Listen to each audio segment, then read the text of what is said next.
ভিডিওটা আগে দেখুন।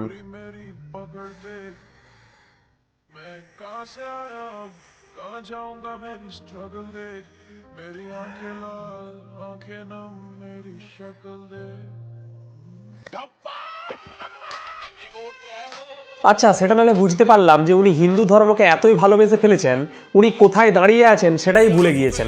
উনি মনে প্রাণে একদম হিন্দু এবং হিন্দু ধর্মকে প্রচুর ভালোবাসেন, সেই জন্য কোথায় কি রিয়েক্ট করতে হবে এবং কোথায় কি আচরণ করতে হবে সেটাই উনি ভুলে গিয়েছেন।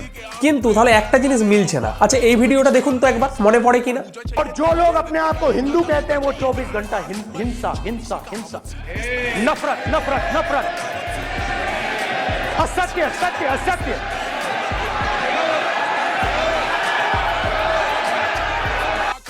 আচ্ছা, বুঝতে পেরেছি, ওনাকে কেউ ভুল বুঝবেন না।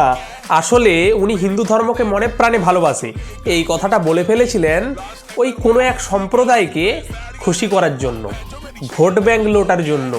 বুঝতে পেরেছেন আশা করছি। নাহলে উনি মনে প্রাণে কিন্তু অনেক বড় হিন্দু, না হলে কখনো ওইখানে গিয়ে নমস্কার করে বসে। বাকিটা আপনারাই বুঝে যাবেন।